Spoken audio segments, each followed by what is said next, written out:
Agudas Hasidei Chabad, the umbrella body of Chabad Loubavitch, sought to have the case heard by a rabbinical court. The other side refused. Following a rabbinic directive, Agudas Chabad sought remedy in civil court. The case was brought before the United States Court for the Eastern District, which issued an order to halt the removal of books from the library and stop the sale of the ones already taken. Researchers and librarians sifted through tens of thousands of documents, seeking the hard evidence of the library's history and ownership.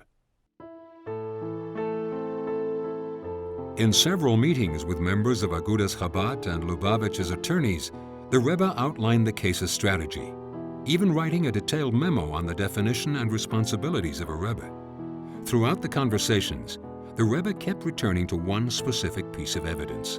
He thought that the key document that this case really should depend on was a letter that the previous Rebbe had written after he got to the United States and was trying to get the books to be brought back from Europe, found and brought back from Europe to the United States, a letter that he had written to Professor Marx, who was the librarian of the Jewish Theological Seminary Library in New York.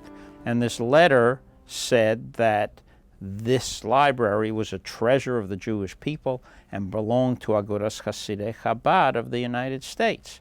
But the Rebbe said to us, look, the key document is this one which he wrote to Professor Marx.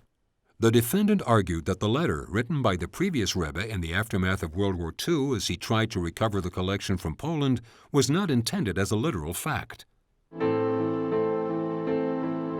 To the Rebbe, the assertion that his Rebbe would write something other than his true intent was the gravest affront. The Rebbe wrote, "This argument is foolishness. In all the official documents, the previous Rebbe named Agudas Chabad as the owner, whereas their arguments to the contrary are merely hypothetical." Rebbetzin Chayamushka, daughter of the previous Rebbe and wife of the Rebbe, was deposed in her home under the watch of a physician.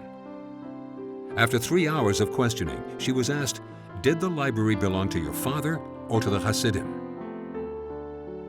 The Rebbetzin replied simply, "They belong to the Hasidim, because my father belonged to the Hasidim."